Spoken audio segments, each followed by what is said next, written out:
कि आखिरकार उत्तर प्रदेश में लगी है, मची है भगदड़, कौन है कहां।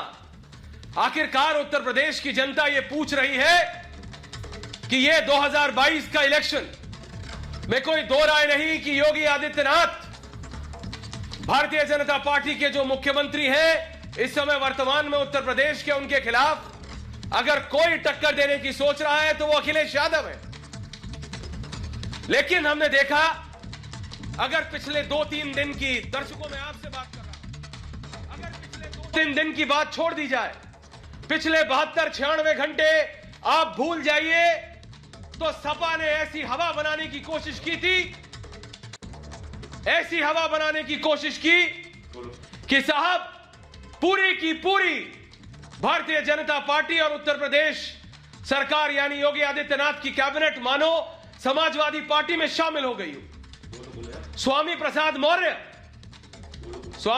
मौर्य आए, बोले सांप, नेवला, नागिन टीवी सीरियल बनाने चले थे। टीवी सीरियल ये कहने लगे कि भाई सारे के सारे नेता, भारतीय जनता पार्टी के सारे कैबिनेट मंत्री सब सपा में शामिल हो जाएंगे। लेकिन फिर भारतीय जनता पार्टी ने तुरुप का इक्का चलाया और वो था मुलायम सिंह यादव। नेताजी के घर के परिवार के लोग, अपर्णा यादव बीजेपी में शामिल हो गई। कई लोगों ने कई प्रकार की टिप्पणियां करने की कोशिश की, लेकिन यह असलियत है, हवा पलट रही थी। और यह जल्दी होता है इलेक्शन में। अगर समाजवादी पार्टी में कल को कोई एक बड़ा भारतीय जनता पार्टी का नेता शामिल हो जाए तो क्या यह फिर हवा नहीं पलटेगी? लेकिन क्या हवा पलटने का मतलब वोट पलटना होता है? यह भी एक सवाल है और यह हमारे राजनेताओं को, हमारे नेताओं को भी समझना होगा कि हर बार बात हवा हवा बनो, हवा बनाए, ये हो वो हो। एक तस्वीर सामने आई,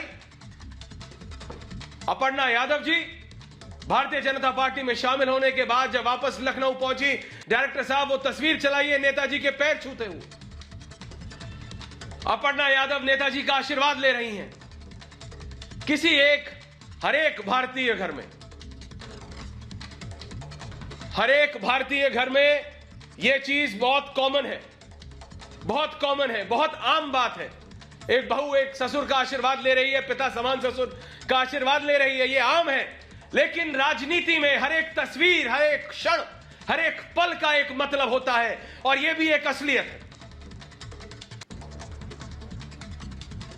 तो इसी उत्तर प्रदेश में इस तस्वीर जो आपके सामने है, अपर्णा यादव झुकती हुई नेताजी के चरण स्पर्श करती हुई और नेताजी मुलायम सिंह यादव उनको आशीर्वाद देते हुए, इसके न जाने कितने मायने।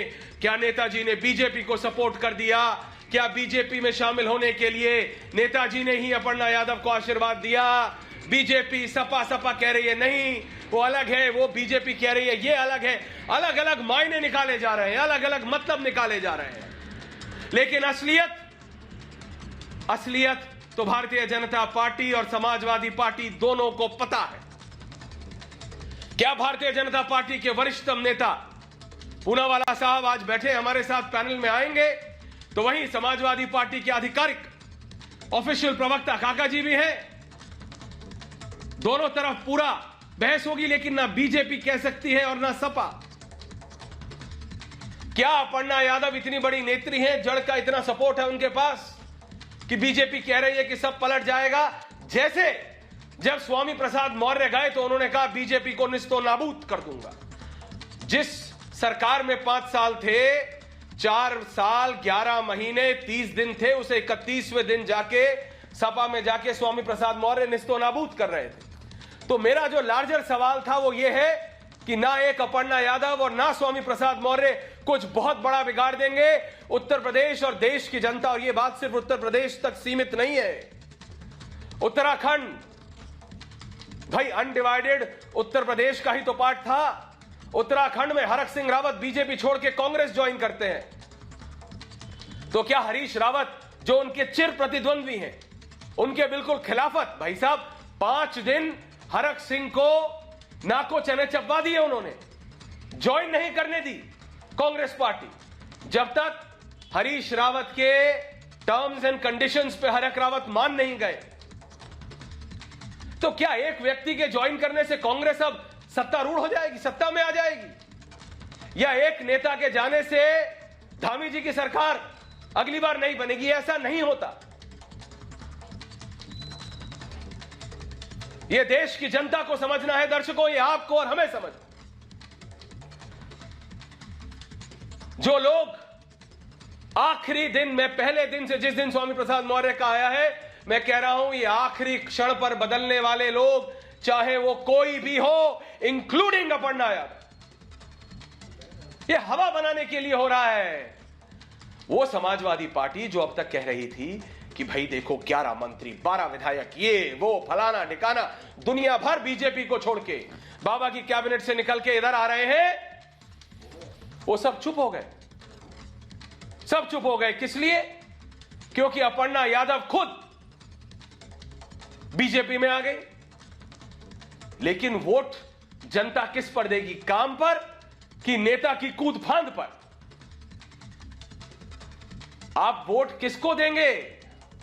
काम पर देंगे, उन वादों पे देंगे जो अखिलेश यादव और बाबा कर रहे हैं, जो बाबा ने किया और जो अखिलेश यादव ने किया था उन पर, या फिर इन नेताओं की कूद फांद पर?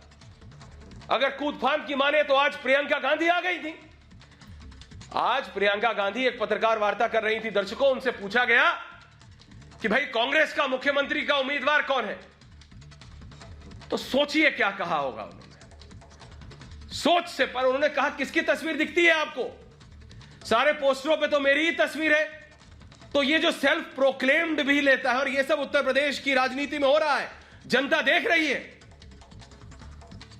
The people are seeing through it. Priyanka Gandhi ने अपने आप को सेल्फ प्रोक्लेम कर दिया कि मैं हूं कांग्रेस की मुख्यमंत्री की उम्मीदवार।